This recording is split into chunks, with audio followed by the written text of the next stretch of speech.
ഭൂമിയിലെ പോളാർ റീജിയനോട് ചേർന്നുള്ള സ്ഥലത്ത് 17,000 അടി ഉയരത്തിൽ അപ്രതീക്ഷിതമായൊരു കൊടുങ്കാറ്റ് വീശി. പർവ്വതാരോഹരായ ഷെയ്ഖ് ഹസനും സുഹൃത്തും അവിടെ കുടുങ്ങിപ്പോയി. ഭക്ഷണമില്ല, തിരിച്ചിറങ്ങാൻ വഴിയുമില്ല. ആരുടെയും പ്രതീക്ഷ നഷ്ടപ്പെടുന്ന ആ നിമിഷത്തിൽ അവർ പിടിച്ചു നിന്നു. ഇന്ത്യൻ സർക്കാരിൽ വിശ്വാസമർപ്പിച്ച, അതല്ലെങ്കിൽ ഏതൊക്കെ കയറ്റങ്ങൾ കയറിയാലും അവിടെ നിന്നും തിരിച്ചിറങ്ങാൻ കഴിയുമെന്ന ആത്മവിശ്വാസത്തിന്റെ ബലത്തിൽ ഇത്തരത്തിലൊരു അഡ്വഞ്ചറിലേക്ക് പോയ ഷെയ്ഖ് ഹസൻ ഈ പർവ്വതാരോഹണം നിർത്തുമോ? നമുക്ക് ഷെയ്ഖ് ഹസനോട് തന്നെ ചോദിച്ചറിയാം.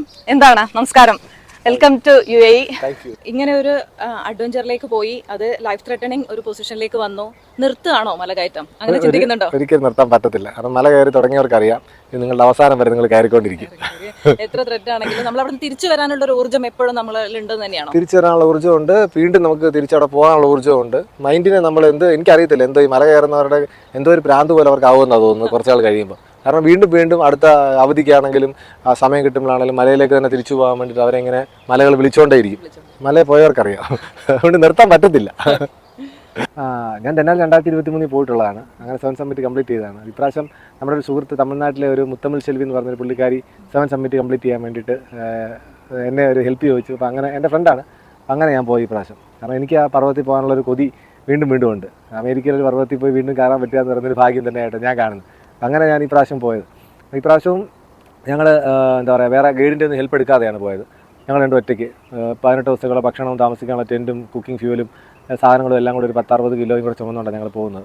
അപ്പോൾ ക്യാമ്പ് നമ്മൾ ആങ്കറേജ് എന്നാണ് അലാസ്കയുടെ തലസ്ഥാനത്തിൻ്റെ പേര്. അവിടെ ഫ്ലൈറ്റ് ഇറങ്ങിയിട്ട് അവിടെ തൽക്കീത്തന എന്ന് പറഞ്ഞ സ്ഥലത്തേക്ക് നമ്മൾ ബൈ റോഡ് പോകും. തൽക്കീത്തന എന്നാണ് ചെറിയൊരു വിമാനം എടുത്തിട്ട് നമ്മളിതിൻ്റെ ബേസ് ക്യാമ്പിൽ പോയി ഇറങ്ങുന്നത്. ബേസ് ക്യാമ്പ് എന്ന് പറഞ്ഞാൽ ഗ്ലേഷ്യറാണ്, ഐസ് തന്നെയാണ്. 15 days നമ്മളുള്ള മൊത്തം ദിവസം ഐസിൻ്റെ മുകളിൽ കൂടെ തന്നെയാണ്, ഗ്ലേഷ്യറിൻ്റെ മുകളിൽ കൂടെ തന്നെയാണ് പോകുന്നത്. അവിടെ നിന്ന് നമ്മൾ നടന്ന് camp 1, camp 2, camp 3, camp 4, camp 5 എത്തണം. അവിടെ നിന്നാണ് സബ്മിറ്റ് ചെയ്ത് തിരിച്ചു വരുന്നത്. അപ്പോൾ ഞങ്ങൾ ക്യാമ്പ് 1 എത്തി, ക്യാമ്പ് 2 എത്തി, ക്യാമ്പ് 4 വരെ എത്തിയപ്പോൾ വേറെ പ്രശ്നങ്ങളൊന്നുമില്ല. ക്യാമ്പ് 4 14,000 അടിയിലാണ്. അതിന് ക്യാമ്പ് 5 പോകുന്ന വഴിക്കൊക്കെ നമ്മൾ ഏകദേശം ഒരു 40 കിലോയുടെ സ്ലെഡ്ജ് വലിച്ചുകൊണ്ടായിരിക്കും പോകുന്നത്. പുറത്തൊരു 10-20 കിലോയും കാണും. അങ്ങനെ ഒരു 60 കിലോ വലിച്ചുകൊണ്ടായിരിക്കും നമ്മൾ പോകുന്നത്. നമ്മൾ പറയുന്ന പോലല്ല, ഒരു 45 അല്ലെങ്കിൽ 30 എബോവ് ഒരു ആംഗിളിൽ വലിച്ചുകൊണ്ട് പോകുമ്പോൾ നമുക്ക് ഭയങ്കര ബുദ്ധിമുട്ടാണ്. പുള്ളിക്കാരി ഫസ്റ്റ് ടൈമാണത്. അപ്പോൾ പുറത്തെ എല്ലിനൊക്കെ ഭയങ്കര വേദനയൊക്കെ ആയിരുന്നു പുള്ളിക്കായിരിക്കും. അപ്പോൾ അങ്ങനെ ഞങ്ങൾ ക്യാമ്പ് 5 ക്യാമ്പ് 4 നിന്ന് ക്യാമ്പ് 5 നമ്മൾ സാധനങ്ങൾ മൊത്തം ബാഗിലേക്ക് മാറ്റും. പിന്നെ സ്ലെഡ്ജ് വലിക്കാൻ പറ്റത്തില്ല, ഭയങ്കര ഒരു സ്ലോപ്പുണ്ട്. ആ സ്ലോപ്പിൽ കൂടെ നമുക്ക് വലിച്ചുകൊണ്ട് പോകാൻ പറ്റത്തില്ല. അപ്പോൾ അങ്ങനെ ഞങ്ങൾ ക്യാമ്പ് 5 17,000 അടിയിൽ എത്തി. ഞങ്ങൾ നേരെ സബ്മിറ്റ് ചെയ്തു. 21,000 അടി പോയി സബ്മിറ്റ് ചെയ്തിട്ട് തിരിച്ച് വരുന്ന വഴിക്കാണ് ഈ പ്രശ്നങ്ങളൊക്കെ ഉണ്ടാകുന്നത്. അപ്പോൾ തിരിച്ച് വരുന്ന വഴി ഞങ്ങൾ ക്യാമ്പ് 5 തിരിച്ച് ക്യാമ്പ് 4 എത്താനാണ് പ്ലാൻ. അപ്പോൾ ഞങ്ങൾ ക്യാമ്പ് 4 നിന്ന് ഒരു 3 ദിവസത്തേക്കുള്ള ഭക്ഷണങ്ങൾ മാത്രമേ ഞങ്ങൾ എടുത്തുള്ളൂ. ബാക്കിയൊക്കെ ക്യാമ്പ് 4 ഉപേക്ഷിച്ചിട്ടാണ് ഞങ്ങൾ പോകുന്നത്. കാരണം 3 ദിവസം കൊണ്ട് ഇത് കംപ്ലീറ്റ് തിരിച്ച് വരാൻ പറ്റുമെന്ന് നമ്മൾ പ്രതീക്ഷിക്കുന്നു. കാരണം വെതറൊക്കെ ആ സമയം ഓക്കെ ആയിരുന്നു. അപ്പോൾ പുള്ളിക്കാരി ഈ സബ്മിറ്റ് ചെയ്തിട്ട് തിരിച്ച് വരുന്ന വഴിക്ക് പുള്ളിക്കാരിക്ക് പീരീഡ്സ് ആയി. അത് കഴിഞ്ഞ് പിന്നെ പുള്ളിക്കാരിക്ക് നടക്കാൻ പറ്റാത്ത അവസ്ഥയായി. പുള്ളിക്കാരിക്ക് ഒട്ടും ഇറങ്ങാൻ പറ്റാത്ത അവസ്ഥയായി. തമിഴ് നാട്ടുകാരിയാണ് പുള്ളിക്കാരി. അങ്ങനെ വേറെ വലിയ ഫുഡുകളൊന്നും പുറത്തുനിന്ന് കഴിക്കത്തില്ല. തമിഴ്നാട്ടിൽ നിന്ന് കുറേ സാധനങ്ങളൊക്കെ കഴിക്കത്തുള്ളൂ. അപ്പം ഭക്ഷണം ഒരു 3 അപ്പോൾ അങ്ങനെ ഞങ്ങൾ ഈ ക്യാമ്പ് 5 എത്തേണ്ട ഞങ്ങൾ ക്യാമ്പ് 5നും സമ്മിറ്റിനും ഇടയ്ക്കുള്ളൊരു സ്ഥലത്ത് കുടുങ്ങി. അവിടെ ഞങ്ങളുടെ സ്ലീപ്പിംഗ് ബാഗിലൊക്കെ രാത്രി കിടക്കേണ്ടതായിട്ട് വന്നു. അങ്ങനെ കിടക്കാൻ പാടില്ല, ടെൻ്റൊന്നും പിച്ച് ചെയ്യാതെ. കാരണം ഭയങ്കര കാറ്റൊക്കെയുള്ള ഏരിയ, ഭയങ്കര മഞ്ഞുമൊക്കെ രാത്രി പെയ്യുന്ന ഏരിയ. ഈ 20,000 അടിയിൽ നിന്ന് അല്ലെങ്കിൽ 18,000 അടിയിൽ നിന്ന് പറഞ്ഞു കഴിഞ്ഞാൽ ഇത് പോളാർ റീജിയനോട് ചേർന്നുള്ള സ്ഥലമാണ്. അപ്പോൾ ഇന്ന എഫക്റ്റീവ് 25,000 അടിയിൽ കിടക്കുന്നത് പോലെ നമുക്ക് ഫീൽ ചെയ്യുന്നത്. കാരണം അത്രയ്ക്ക് പോളാർ റീജിയനിലോട്ട് പോകുമ്പോൾ ഓക്സിജൻ്റെ അളവ് കുറയും, ഹൈറ്റ് നമുക്ക് വലുതായിട്ട് ഫീൽ ചെയ്യും, പ്രഷർ വളരെ കുറയുകയൊക്കെ ചെയ്യും. ക്യാമ്പ് 5 എത്തിയപ്പോഴും വലിഞ്ഞ് ഞങ്ങളെത്തി. ക്യാമ്പ് 5 എത്തിയപ്പോഴത്തേന് സ്റ്റോം സ്റ്റാർട്ട് ചെയ്തു. ഏകദേശം 25 to 30 miles/hour കാറ്റടിക്കാൻ തുടങ്ങി. ക്യാമ്പ് 5 അത്ര സേഫ് ആയിട്ടുള്ള ക്യാമ്പല്ല, ഒരു മലയുടെ സൈഡിലാണ്. അപ്പോൾ ഭയങ്കരമായിട്ട് സൗത്ത് ഈസ്റ്റ് വിൻഡ് ഭയങ്കരമായിട്ട് അടിക്കുന്ന ഒരു സ്ഥലത്താണ് ഞങ്ങൾ ക്യാമ്പ് ചെയ്യുന്നത്. അവിടെ ക്യാമ്പ് ചെയ്യാൻ സ്ഥലമുള്ളൂ. അവിടെ ക്യാമ്പ് ചെയ്ത് 1ാമത്തെ ദിവസം 2ാമത്തെ ദിവസം അപ്പോൾ ഞങ്ങളുടെ ഭക്ഷണമൊക്കെ തീരാറായി. അപ്പോൾ എനിക്ക് പേടിയായിപ്പോയി. കാരണം മൗണ്ടനിൽ ഒരാൾ ഭക്ഷണം കഴിക്കുന്നില്ല, രാത്രി ഉറങ്ങുന്നില്ല, ഭയങ്കര തലവേദന, എഴുന്നേറ്റിരിക്കുക. അപ്പോൾ ഇതൊക്കെ കാണുമ്പോൾ നമുക്ക് ഭയങ്കര മാനസികമായ ടെൻഷനാകും. കാരണം ഞാൻ ഒരുപാട് എക്സ്പെഡീഷൻ പോയിട്ടുണ്ട്. ഞാനൊരു സെർച്ച് ആൻഡ് റെസ്ക്യൂ എക്സ്പേർട്ടാണ്, ട്രെയിൻഡാണ്. പക്ഷേ ഇങ്ങനൊരാളെ ഞാൻ കൈകാര്യം ചെയ്തിട്ടില്ല. ഞങ്ങൾ രണ്ടുകൂടെ പോകുന്നത്. ഈ മൗണ്ടൻ്റെ പ്രത്യേകത എന്ന് വെച്ച് കഴിഞ്ഞാൽ ഇപ്പോൾ കൈ കാലം മുറിയുകയോ അല്ലെങ്കിൽ മുറിച്ച് കളയേണ്ട അവസ്ഥ വരികയോ അല്ലെങ്കിൽ ഒരു മരണത്തോട് മല്ലടിക്കേണ്ട അവസ്ഥ വന്നാൽ മാത്രമേ വെതർ ഓക്കെ ആണെങ്കിൽ പോലും ഹെലികോപ്റ്റർ ഒന്ന് റെസ്ക്യൂ ചെയ്യത്തുള്ളൂ. അല്ലെങ്കിൽ നമ്മൾ നിരങ്ങിയായാലും നമ്മൾ ഇഴഞ്ഞായാലും വിമാനം കൊണ്ട് വിട്ട സ്ഥലത്ത് എത്തിക്കണം. അതാണ് ഈ ദേനാലി പർവ്വതത്തിന്റെ ഒരു ബഹുമാനം എനിക്ക് തോന്നുന്നത്. കാരണം അമേരിക്കൻ പർവ്വതമാണ്, അമേരിക്കക്കാർക്ക് ഒന്നിനും ഒരു കൂസലില്ല. ഒരു വൈൽഡ്നെസ്സിന്റെ അങ്ങേ അറ്റത്തുള്ള പർവ്വതമാണ് ദേനാലി. അപ്പോൾ പുള്ളിക്കാരിയെ പിന്നെ അപ്പോൾ ഞങ്ങളുടെ കയ്യിൽ സാറ്റലൈറ്റ് ഫോൺ ഉണ്ടായിരുന്നു. ഞാൻ സാറിന് യൂസ് ചെയ്യാത്ത SOS വേണ്ടി മാത്രമേ യൂസ് ചെയ്യാറുള്ളൂ. പക്ഷേ ഞാനതെടുത്തിട്ട് 10-15 പേരെ വിളിച്ചു കഴിഞ്ഞപ്പോൾ എന്തായി, ആൾക്കാർക്കൊന്നും ആരും എടുക്കുന്നില്ല ഫോൺ. കാരണം ഈ സാറ്റലൈറ്റ് ഫോണിൻ്റെ നമ്പറേ ഒരു +88 എന്ന് പറഞ്ഞ് വേറെ ഒരു രാജ്യത്തെ നമ്പറായിട്ട് കാണിക്കുന്നു. പോലെ എൻ്റെ ഭാര്യ പോലും എടുത്തില്ല, അവൾ 2 പ്രാവശ്യം കട്ട് ചെയ്ത് കളഞ്ഞു. അവസാനം നമ്മുടെ ഫ്രണ്ട് ഹാഷ്മി, നമ്മുടെ ഫ്രണ്ടാണ്. അപ്പോൾ ഹാഷ്മി ഞാൻ വിളിച്ചപ്പോഴും ഹാഷ്മി എന്താടാന്നൊക്കെ ചോദിക്കുന്നുണ്ട്, നല്ല ക്ലിയർ ആവുന്നില്ല, നീ മെസ്സേജ് അയക്കാൻ പറഞ്ഞു. അപ്പോൾ അങ്ങനെ ഞാൻ ഹാഷ്മിക്ക് ഞാൻ മെസ്സേജ് ടൈപ്പ് ചെയ്ത്, പണ്ടത്തെ നമ്മുടെ നോക്കിയ ഫോണിൽ അടിക്കുന്നത് പോലെ കിടന്ന് അടിക്കണം. അതും ഗ്ലൗസൊക്കെ ഊരി വേണം അടിക്കാൻ, ഭയങ്കര പാടാണ്, ഭയങ്കര തണുപ്പല്ലേ, കൈയൊക്കെ തണുത്ത്. ഇപ്പോഴും എൻ്റെ ഈ കൈയുടെ വിരലിൻ്റെ അറ്റം എന്താ പറയുക ടിംഗ്ലിങ് എഫക്റ്റ് ഉണ്ട്, ഒരു തൊടുമ്പോൾ ഒരു തരിപ്പുണ്ട്. കാരണം അവിടെ ഭയങ്കര തണുപ്പിലാണ് നമ്മൾ നിൽക്കുന്നത്. അപ്പം വിരലൂരി അടിക്കുക എന്ന് പറയുമ്പോൾ ഒരു 2 മണിക്കൂറൊക്കെ എടുക്കും ഇത് മെസ്സേജ് ടൈപ്പ് ചെയ്യാൻ, ഒരു 500 ലെറ്റർ ടൈപ്പ് ചെയ്യാൻ വേണമെങ്കിൽ. അപ്പം അങ്ങനെ ടൈപ്പ് ചെയ്തു. ഇതുപോലെ ഞാൻ പറഞ്ഞു 17 ഞങ്ങൾ ഇത്ര ഉയരത്തിലാണ്. ഞാൻ പുള്ളിക്കാരുടെ കാര്യം പറഞ്ഞില്ല, ഭക്ഷണം തീർന്നുകൊണ്ടിരിക്കുകയാണ്, ദൈവം വിചാരിച്ചാൽ പോലും ഹെൽപ്പ് ചെയ്യാൻ പറ്റത്തില്ല. കാരണം അവിടെ വിമാനം വരത്തില്ല, ഹെൽപ്പ് ചെയ്യാൻ പറ്റത്തില്ല. പ്രാർത്ഥിക്കണം എന്ന് പറഞ്ഞ് മെസ്സേജ് അയച്ചിട്ട് ഞങ്ങൾ ഉറങ്ങിയെന്ന് വെച്ചാൽ രാത്രി ഇല്ല, അവിടെ പകൽ മാത്രമേ ഉള്ളൂ. ഞങ്ങൾ പോകുന്ന സമയത്ത് രാത്രി എന്നുള്ള സമയത്ത് ഞങ്ങൾ ടെൻറ്റിനകത്ത് കയറി കിടന്നു. മൊത്തം പ്രകാശമാണ്, ഭയങ്കര സൂര്യപ്രകാശമാണ്, ഉറങ്ങാനേ പറ്റത്തില്ല.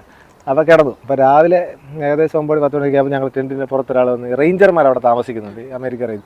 അവരും ചോദിച്ചു ഇന്ത്യൻ കോൺസുലേറ്റ് നിങ്ങൾ വിളിച്ചായിരുന്നു, SOS അമർത്തിയായിരുന്നു. നമ്മൾ SOS അമർത്തിയില്ല, മെസ്സേജ് അയച്ചായിരുന്നു. അപ്പോൾ അവിടുന്ന് വിളി വന്നു, ഇവിടുന്ന് വിളി വന്നു, നിങ്ങൾക്ക് എന്താ പ്രശ്നം എന്നൊക്കെ ചോദിച്ചു. നമുക്ക് പ്രശ്നമൊന്നുമില്ല, ഇന്നപോലെ പ്രശ്നമുണ്ട്, പുള്ളിക്കാർക്ക് ഡീഹൈഡ്രേഷൻ ഒക്കെ ഉണ്ടെന്നൊക്കെ പറഞ്ഞപ്പോൾ അവർ കുറച്ച് ഡീഹൈഡ്രേഷൻ്റെ കുറച്ച് സാഷയും അതൊക്കെ തന്നു. എന്നിട്ട് ഞങ്ങൾ അടുത്ത ദിവസം താഴേക്ക് ഇറങ്ങുകയെന്ന് പറഞ്ഞു. അപ്പോഴത്തേന് കൊടുങ്കാറ്റ് കുറഞ്ഞു തുടങ്ങി. അടുത്ത ദിവസം ഞങ്ങൾ ഇറങ്ങാൻ നേരം എൻ്റെ ടാസ്ക് എന്ന് പറഞ്ഞാൽ ക്യാമ്പ് 5 നിന്ന് പുള്ളിക്കാരി ഈ വിമാനം 5 ദിവസം തിരിച്ച് നടത്തിപ്പിക്കണം. അത് നടത്തിപ്പിക്കുന്ന നമ്മൾ കയറുന്ന പോലെ അല്ലേ, ഇത് ഞാൻ പറഞ്ഞ സ്ലെഡ്ജ് വലിച്ചോണ്ടാണ് കയറുന്നത് പറഞ്ഞില്ലേ. തിരിച്ചിറങ്ങുമ്പോൾ എന്ത് സംഭവിക്കുന്നത്, ഈ സ്ലെഡ്ജ് നമ്മളെ വലിച്ചുകൊണ്ട് പോകും. ആലോചിച്ചാൽ മതി, നമ്മളിങ്ങനെ ഒരു വെയിറ്റ് നമ്മൾ കെട്ടിപ്പിടിച്ച് വലിച്ചുകൊണ്ടിരിക്കുക. ആ വെയിറ്റ് നമ്മൾ താഴേക്ക് ഇറങ്ങുമ്പോൾ എന്ത് സംഭവിക്കും, ഈ വെയിറ്റ് നേരെ തിരിച്ചെത്തില്ലേ. അപ്പോൾ അതിങ്ങനെ കുഴിയിലേക്ക് നമ്മളെ കൊണ്ടുപോയിക്കൊണ്ടേയിരിക്കും, ഈ സെൻട്രിഫ്യൂഗൽ ഫോഴ്സ് പോലെ. അപ്പോൾ എനിക്ക് എക്സ്പീരിയൻസ് ഉണ്ട്, പക്ഷേ പുള്ളിക്കാരിക്ക് എക്സ്പീരിയൻസ് അധികം ഇല്ല. അത് നമ്മൾ തമ്മിൽ പോകണം, നമ്മൾ 2 റോപ്പ് ചെയ്യും. ഒരാൾ കുഴിയിൽ വീഴുകയാണെങ്കിൽ മറ്റേ ആൾ വീഴരുത്, അത് നമ്മളങ്ങനെ പിടിച്ചു നിൽക്കും.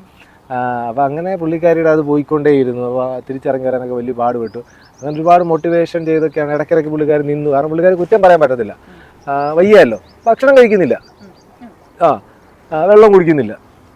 അപ്പം അങ്ങനെ പുള്ളിക്കാരിയെ മോട്ടിവേറ്റ് ചെയ്ത് ക്യാമ്പ് 4-ലെത്തിച്ചു. അവിടെ ഞങ്ങൾ വന്ന് ക്യാമ്പ് ചെയ്തിട്ട് നെക്സ്റ്റ് ഡേ രാവിലെ എഴുന്നേറ്റ് താഴോട്ട് വരുന്നതോടെ നമുക്ക് ആരോഗ്യം കൂടും. മീൻസ് ഹൈ ആൾട്ടിറ്റ്യൂഡിൽ നമുക്ക് ഉറക്കവും കാണത്തില്ല, നമുക്ക് എന്താ പറയുക ഡിസ്നെസ് ആയിരിക്കും, നമുക്കൊരു വയറിന് ബവൽ പ്രോബ്ലംസ് കാണും, എല്ലാം കാണും. താഴോട്ട് 14,000 ഫീറ്റ് താഴോട്ടിറങ്ങുന്നതനുസരിച്ച് പുള്ളിക്കാരി കുറച്ച് ആരോഗ്യം വെച്ച് തുടങ്ങി. അങ്ങനെ ഞങ്ങൾ ക്യാമ്പ് 4 കഴിഞ്ഞിട്ട് പിന്നെ 18 മണിക്കൂർ കണ്ടിന്യൂസ് ആയിട്ട് നടന്നു.